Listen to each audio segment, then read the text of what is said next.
Channel of analyst IAS. तो हम बात करते हैं आज बायो E3 पॉलिसी के बारे में। ये पॉलिसी क्या है, what does this E3 indicates. इसके अलावा यहाँ पे हम देखेंगे कि विज्ञान धारा स्कीम, एक रिसेंटली एक स्कीम है, विज्ञान धारा स्कीम में क्या क्या चीजें आती हैं, ये आपका प्रीलिम्स पर्सपेक्टिव से इंपॉर्टेंट होगा।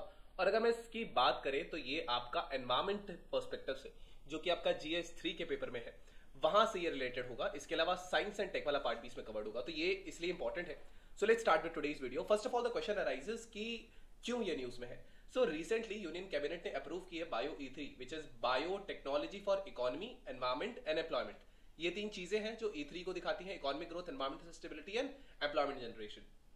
इसको इन्होंने लॉन्च किया है हाई परफॉर्मेंस बायो मैन्युफैक्चरिंग के लिए, एंड ये डिपार्टमेंट ऑफ बायोटेक्नोलॉजी के अंदर है। अलॉन्ग साइड यहाँ पे जो बायो E3 पॉलिसी है, यूनियन कैबिनेट ने तीन स्कीम को मर्ज किया है जो साइंस एंड टेक्नोलॉजी मिनिस्ट्री की थी। एक सिंगल स्कीम है जो है विज्ञान धारा, और विज्ञान धारा का अगर हम फाइनेंशियल आउटले देखेंगे तो इसका लगभग फाइनेंशियल आउटले है 10,579 करोड़ का इसका आउटलेट है, और ये जो है ये लगभग 2025-26 तक ये चलेगा। अब इसके बारे में और जानकारी लेते हैं। सबसे पहला क्वेश्चन यही है कि बायो E3 पॉलिसी क्या है। तो ये नेशनल की प्रायोरिटीज को एड्रेस करने के लिए है। बायो E3 पॉलिसी का जो ब्रॉड फोकस है वो high value bio based chemicals पे है, बायोपॉलीमर्स पे है, एंजाइम्स पर है जो बहुत क्रूशियल है अलग अलग इंडस्ट्रीज के लिए। इसके अलावा स्मार्ट प्रोटीन्स है, या जो फंक्शनल फूड्स का जो यूज होता है, बैक्टीरिया के साथ जो फूड्स का यूज होता है, उनकी यहाँ पे बात की जाएगी। प्रिसीशन बायोथेराप्यूटिक्स होने चाहिए यहाँ, ताकि प्रिसीशन ही ये जो मेडिसिन है वर्क कर सके, टारगेट ट्रीटमेंट्स हो, बहुत सारे डिसीजेस के साइड इफेक्ट्स कम हो। इसके अलावा क्लाइमेट रेजिलिएंट एग्रीकल्चर की यहाँ पे बात की जाती है, बायोटेक्नोलॉजी के यूज से कार्बन कैप्चर, उसकी यूटिलाइजेशन की, मैराइन और स्पेस रिसर्च की। पॉलिसी में इनोवेशन ड्राइवन सपोर्ट है जिसमें रिसर्च एंड डेवलपमेंट भी है, एंटरप्रेन्योरशिप होगी अलग अलग थीमेटिक सेक्टर्स के थ्रू। अब यहां पर है कि ये जो पॉलिसी है इसके तीन इंप्लीमेंटेशन स्ट्रैटेजीज है। सबसे पहली जो है वो है डिस्कवरी और इंटीग्रेटेड रिसर्च नेटवर्क्स, दूसरी है जो एग्जिस्टिंग गैप्स है उनको ब्रिज करना, और जो थर्ड है बेसिकली ये बायो एनेबलर हब्स को एस्टैब्लिश करना है। नाउ ये जो पॉलिसी है ये रिसर्च नेटवर्क्स को, एस्टैब्लिशमेंट को यहाँ प्रमोट करेगी, कोलैबोरेशन होगा, साइंटिफिक डिस्कवरीज को यहाँ एक्सेलरेट किया जाएगा। नेक्स्ट एग्जिस्टिंग गैप्स जो है रिसर्च इंफ्रास्ट्रक्चर में, इंडस्ट्री कोलैबोरेशन में, उनको यहाँ फिल किया जाएगा। इसके अलावा बायो एनेबल हब्स होंगे। ये जो पॉलिसी है ये बायो एनेबलर हब्स को बनाएगी ताकि एंटरप्रेन्योरशिप और इनोवेशन दिया जा सके। And at the end of the video I have a means practice question for which you can write it, and you should write it अगर आपकी राइटिंग प्रैक्टिस नहीं है, and you can send it to us. ये app का link है, and ये app basically Android का है, आगे मैं आपको iOS का भी दूंगा। So in this there is a section of charts there you can know more about this. Next is significance of policy. What is the importance? What is the significance? सबसे पहला ये नए टेक्नोलॉजीज को adopt करता है ताकि GDP growth भी साथ साथ डराइव हो, नया एम्प्लॉयमेंट जनरेट होता है, एनवायरमेंट को भी यहाँ पे बेनिफिट होता है। ये कुछ तीन चीजें हैं, ये जो इसकी सिग्निफिकेंस है। ये टेक्नोलॉजिकल डेवलपमेंट को एक्सेलरेट करेगा, जो बायो मैन्युफैक्चरिंग फैसिलिटीज है, जो बायो AI हब्स है या बायो फाउंड्रीज को बनाकर यहाँ पे जो पॉलिसी ये फ्यूचर एम्बिशन करती है, which is more sustainable, more innovative, more responsive to global challenges, जैसे क्लाइमेट चेंज है, अनसस्टेनेबल मटेरियल का कंजम्पशन है, या वेस्ट जनरेशन है। These are the things.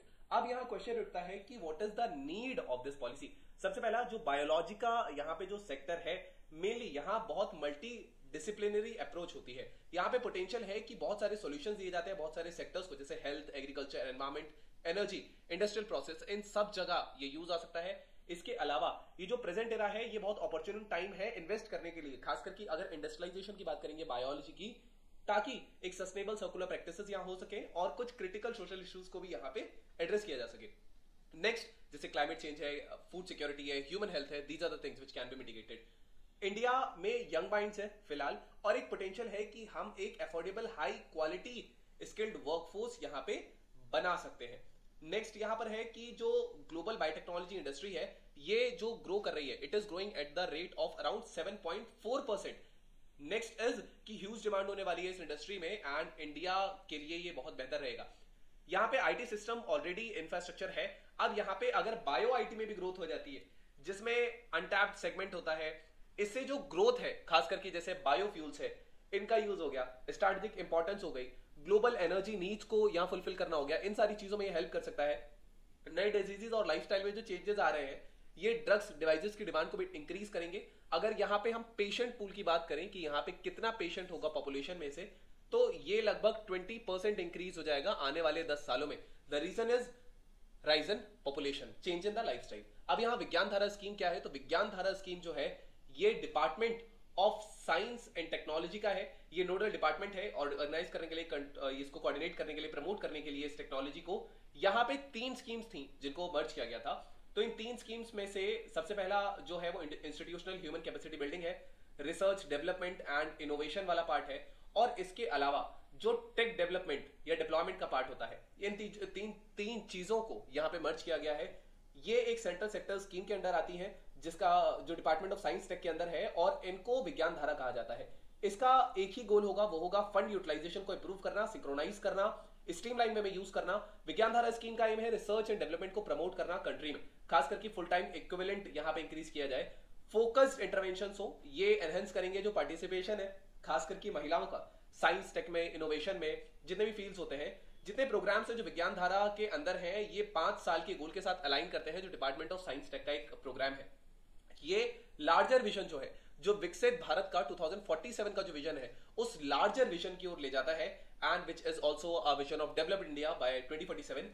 यहाँ पे अगर हम साइंस एंड टेक को एनहेंस करते हैं, इंफ्रास्ट्रक्चर एनहेंस करते हैं, क्रिटिकल ह्यूमन रिसोर्स पूल बनता है, ये basic transitional research sustainable energy में इसको प्रमोट करेगा। इसके अलावा इनोवेशन जैसे स्कूल से लेकर इंडस्ट्री लेवल तक उनसे इंक्रीज, यहाँ पे कोलैबोरेशन होगा एकेडमिक्स के बीच में, गवर्नमेंट के बीच में, डिफरेंट इंडस्ट्रीज के बीच में।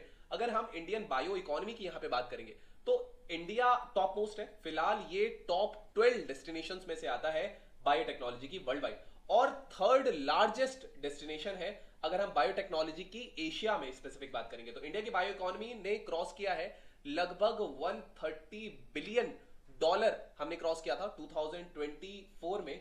इंडिया के बायोटेक्नोलॉजी का जो यहाँ जो प्रोजेक्शन है, अगर 2030 तक का प्रोजेक्शन यहाँ पे लिया जाएगा तो वो प्रोजेक्शन जाता है लगभग $300 बिलियन। तो one of the largest growing industries है ये। नेक्स्ट इज इंडिया की जो बायोटेक्नोलॉजी सेक्टर है, ये pharmaceuticals, bio agriculture, bio IT, bio services में होता है। बायो फार्मास्यूटिकल्स बेसिकली ये one of the biggest supplier है इंडिया इन चीजों का, इन ड्रग्स का, वैक्सीन का। इंडिया बायोसिमिलर्स बनाने में भी जो है वो लीड करता है। ज्यादातर जो नंबर है बायोसिमिलर्स के, ये डोमेस्टिक मार्केट में ही अप्रूव होते हैं। इसके अलावा जो आता है वो आता है बायो एग्रीकल्चर। तो बायो फार्मास्यूटिकल्स हो चुका है, बायो एग्रीकल्चर की यहाँ पे बात करेंगे। नियरली 55% जो इंडिया का जो टेरर है वो इसके अंडर आता है, इन्हीं एक्टिविटीज के लिए अंदर। Now India one of the largest producer है बीटी कॉटन का, एंड 5th लार्जेस्ट एरिया है ऑर्गेनिक एग्रीकल्चर का लैंड ग्लोबली। बायो एग्रीकल्चर में बीटी कॉटन आता है, pesticides, marine biotech, animal biotech. Nearly ये इनकी इकोनॉमी डबल होगी, जो फिलहाल 10 बिलियन है, तो ये 20 बिलियन तक हो सकती है 2025 तक। नेक्स्ट जो यहाँ पर चीज इंपॉर्टेंट है वो है बायो इंडस्ट्री। बायो इंडस्ट्री की जो एप्लीकेशन है इंडस्ट्रियल प्रोसेस में ट्रांसफॉर्म करने के लिए, मैन्युफैक्चर करने के लिए, वेस्ट डिस्पोजल एरियाज को कंट्री में उनके लिए हेल्प करेगा। बायो आईटी सर्विसेज भी है, विच इज इंडिया एक स्ट्रॉन्ग कैपेबिलिटी दिखाता है in contrast to manufacturing, research, clinical trials, as ये एक होम हो सकता है to the most US FDA approve plants globally जितने भी होते हैं यूएस के बाहर, वो मैक्सिमम जो है वो इंडिया में है ज्यादातर। गवर्नमेंट की कुछ इनिशिएटिव्स है प्रमोट करने के लिए, रिमेंबर दिस डेटा। सबसे पहला है national biotechnology development strategy 2025। Next is national biopharma mission, biotech किसान स्कीम इज देयर। देन यहाँ पे अटल जल अनुसंधान बायोटेक मिशन है। इसके अलावा यहाँ पे वन हेल्थ का जो एक पार्ट होता है वो है, यहाँ पे बायोटेक पार्क्स है, biotech industry research assistant council है, विच इज बेसिकली बीरैक यहाँ पर है। इसके अलावा जीनोम इंडिया प्रोजेक्ट है।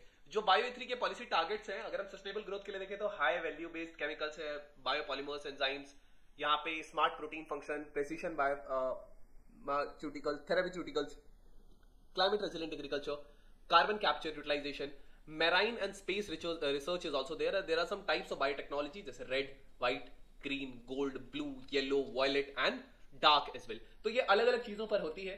नेक्स्ट अगर हम यहाँ कंक्लूजन की बात करेंगे तो जो बायो E3 पॉलिसी और जो विज्ञान धारा स्कीम है बहुत क्रूशियल स्टेप्स हैं, खास करके सस्टेनेबल इनोवेटिव बायो इकोनॉमी के लिए इंडिया के लिए, और ये initiatives obviously Indian growth economy को बूस्ट करने में हेल्प करेंगे।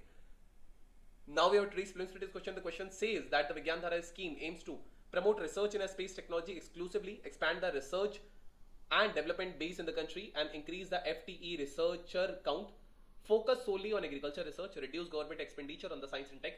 You can type down in the comment section relative to it or not. This is your Android. If you want to scan, and you should, if you are trying to write the answers, that is a free lifetime mentorship initiative as well. Now, the mains practice question says that given the potential of biotechnology to address various societal challenges, critically analyze bio E3 policies approach to fostering the high performance biomanufacturing in India, discuss its strategic focus, implementation strategies, and potential impact on the Indian economy, environment, and employment. Additionally, examine the role of Vigyan scheme in supporting the goals of Bio E3 policy. You can try to write this. इसके अलावा यहाँ एक question GS4 का भी बन सकता था regarding the bioethics, which we would be discussing on the app. So do reach. So this is for Android and this is for your Apple. You can reach it here. So thank you. Have a nice day and stay tuned with Realist IAS for your better preparation.